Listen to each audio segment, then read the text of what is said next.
Brace Lord. இன்றைய தியானம் நீதிமொழிகள் 31ஆம் அதிகாரம் 1 முதல் 31 வரை. ராஜாவாகிய லேமுவேலுக்கு அடுத்த வசனங்கள். அவன் தாய் அவனுக்கு போதித்த உபதேசமாவது, என் மகனே, என் கர்ப்பத்தின் குமாரனே, என் பொருத்தனைகளின் புத்திரனே, ஸ்திரீகளுக்கு உன் பெலனையும் ராஜாக்களை கெடுக்கும் காரியங்களுக்கு உன் வழிகளையும் கொடாதே. திராட்சரசம் குடிப்பது ராஜாக்களுக்கு தகுதியல்ல, லேமுவேலே, அது ராஜாக்களுக்கு தகுதியல்ல. மதுபானம் பிரபுக்களுக்கு தகுதியல்ல. மதுபானம் பண்ணினால் அவர்கள் நியாயப்பிரமாணத்தை மறந்து சிறுமைப்படுகிறவர்களுடைய நியாயத்தையும் புரட்டுவார்கள். மடிந்து போகிறவனுக்கு மதுபானத்தையும் மனங்கசந்தவர்களுக்கு திராட்சரசத்தையும் கொடுங்கள். அவன் குடித்து தன் குறைவை மறந்து தன் வருத்தத்தை அப்புறம் நினையாதிருக்கட்டும். ஊமையனுக்காகவும் திக்கற்றவர்கள் எல்லாருடைய நியாயத்துக்காகவும் உன் வாயை திற. உன் வாயை திறந்து நீதியாய் நியாயம் தீர்த்து சிறுமையும் எளிமையுமானவனுக்கு நியாயம் செய். குணசாலியான ஸ்திரியை கண்டுபிடிப்பவன் யார்? அவளுடைய விலை முத்துக்களை பார்க்கிலும் உயர்ந்தது. அவள் புருஷனுடைய இருதயம் அவளை நம்பும். அவன் சம்பத்து குறையாது. அவள் உயிரோடு இருக்கிற நாளெல்லாம் அவனுக்கு தீமையே அல்ல, நன்மையே செய்கிறாள். ஆட்டு மயிரையும் சணலையும் தேடி தன் கைகளினால் உற்சாகத்தோட வேலை செய்கிறாள். அவள் வியாபார கப்பல்களை போலிருக்கிறாள். தூரத்திலிருந்து தன் ஆகாரத்தை கொண்டு வருகிறாள். இருட்டோட எழுந்து தன் வீட்டாருக்கு ஆகாரம் கொடுத்து தன் வேலைக்காரிகளுக்கு படி அழைக்கிறாள். ஒரு வயலை விசாரித்து அதை வாங்குகிறாள். தன் கைகளின் சம்பாத்தியத்தினால் திராட்சை தோட்டத்தை நாட்டுகிறாள். தன்னை பலத்தால் இடை கட்டி கொண்டு தன் கைகளை பலப்படுத்துகிறாள். தன் வியாபாரம் பிரயோஜனம் உள்ளதென்று அறிந்திருக்கிறாள். இரவிலே அவள் விளக்கு அணையாதிருக்கும். தன் கைகளை ராட்டினத்தில் வைக்கிறாள். அவள் விரல்கள் கதிரை பிடிக்கும். சிறுமையானவர்களுக்கு தன் கையை திறந்து ஏழைகளுக்கு தன் கரங்களை நீட்டுகிறாள். தன் வீட்டார் அனைவருக்கும் இரட்டைப்புரை உடுப்பிருக்கிறதால் தன் வீட்டாரின் நிமித்தம் குளிருக்கு பயப்படாள். இரத்தின கம்பளங்களை தனக்கு உண்டு பண்ணுகிறாள்.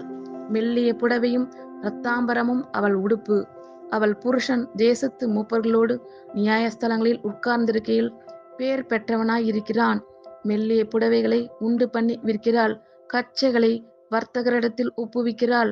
அவள் உடை பலமும் அலங்காரமுமாய் இருக்கிறது. வருங்காலத்தை பற்றியும் மகிழ்கிறாள். தன் வாயை ஞானம் விளங்க திறக்கிறாள். தயையுள்ள போதகம் அவள் நாவின் மேல் இருக்கிறது. அவள் சோம்பலின் அப்பத்தை புசியாமல் தன் வீட்டு காரியம் எப்படி நடக்கிறது என்று கண்ணோக்கமாய் இருக்கிறாள். அவள் பிள்ளைகள் எழும்பி அவளை பாக்கியவதி என்கிறார்கள். அவள் புருஷனும் அவளை பார்த்து, அநேகம் பெண்கள் குணசாலிகளாய் இருந்தது உண்டு, நீயோ அவர்கள் எல்லாருக்கும் மேற்பட்டவள் என்று அவளை புகழுகிறான். சௌந்தரியம் வஞ்சனை உள்ளது, அழகும் வீண். கர்த்தருக்கு பயப்படுகிற ஸ்திரியே புகழப்படுவாள். அவள் கைகளின் பலனை அவளுக்கு கொடுங்கள். அவளுடைய செய்கைகள் வாசல்களில் அவளை புகழக் கடவது. ராஜாவாகிய லேமுவேலுக்கு அடுத்த வசனங்கள். அவன் தாய் அவனுக்கு போதித்த உபதேசமாவது, என் மகனே, என் கர்ப்பத்தின் குமாரனே, என் பொருத்தனைகளின் புத்திரனே, ஸ்திரீகளுக்கு உன் பெலனையும் ராஜாக்களை கெடுக்கும் காரியங்களுக்கு உன் வழிகளையும் கொடாதே. திராட்சரசம் குடிப்பது ராஜாக்களுக்கு தகுதியல்ல, லேமுவேலே, அது ராஜாக்களுக்கு தகுதியல்ல. மதுபானம் பிரபுகளுக்கு தகுதியல்ல. மதுபானம் பண்ணினால் அவர்கள் நியாயப்பிரமாணத்தை மறந்து சிறுமைப்படுகிறவர்களுடைய நியாயத்தையும் புரட்டுவார்கள். மடிந்து போகிறவனுக்கு மதுபானத்தையும் மனக்கசந்தவர்களுக்கு திராட்சை ரசத்தையும் கொடுங்கள். அவன் குடித்து தன் குறைவை மறந்து தன் வருத்தத்தை அப்புறம் நினையாதிருக்கட்டும். ஊமையனுக்காகவும் திக்கற்றவர்கள் எல்லாருடைய நியாயத்துக்காகவும் உன் வாயை திற. உன் வாயை திறந்து நீதியாய் நியாயம் தீர்த்து சிறுமையும் எளிமையானவனுக்கு நியாயம் செய். குணசாலியான ஸ்திரியை கண்டுபிடிப்பவன் யார்? அவளுடைய விலை முத்துக்களை பார்க்கிலும் உயர்ந்தது. அவள் புருஷனுடைய இருதயம் அவளை நம்பும். அவன் சம்பத்து குறையாது. அவள் உயிரோடு இருக்கிற நாளெல்லாம் அவனுக்கு தீமையே அல்ல, நன்மையே செய்கிறாள். ஆட்டு மயிரையும் சணலையும் தேடி தன் கைகளினால் உற்சாகத்தோட வேலை செய்கிறாள். அவள் வியாபார கப்பல்களை போலிருக்கிறாள். தூரத்திலிருந்து தன் ஆகாரத்தை கொண்டு வருகிறாள். இருட்டோட எழுந்து தன் வீட்டாருக்கு ஆகாரம் கொடுத்து தன் வேலைக்காரிகளுக்கு படி அழைக்கிறாள். ஒரு வயலை விசாரித்து அதை வாங்குகிறாள். தன் கைகளின் சம்பாத்தியத்தினால் திராட்சை தோட்டத்தை நாட்டுகிறாள். தன்னை பலத்தால் இடை கட்டி கொண்டு தன் கைகளை பலப்படுத்துகிறாள். தன் வியாபாரம் பிரயோஜனம் உள்ளதென்று அறிந்திருக்கிறாள். இரவிலே அவள் விளக்கு அணையாதிருக்கும். தன் கைகளை ராட்டினத்தில் வைக்கிறாள். அவள் விரல்கள் கதிரை பிடிக்கும். சிறுமையானவர்களுக்கு தன் கையை திறந்து ஏழைகளுக்கு தன் கரங்களை நீட்டுகிறாள். தன் வீட்டார் அனைவருக்கும் இரட்டைப்புரை உடுப்பிருக்கிறதால் தன் வீட்டாரின் நிமித்தம் குளிருக்கு பயப்படாள். இரத்தின கம்பளங்களை தனக்கு உண்டு பண்ணுகிறாள். மெல்லிய புடவையும் இரத்தாம்பரமும் அவள் உடுப்பு.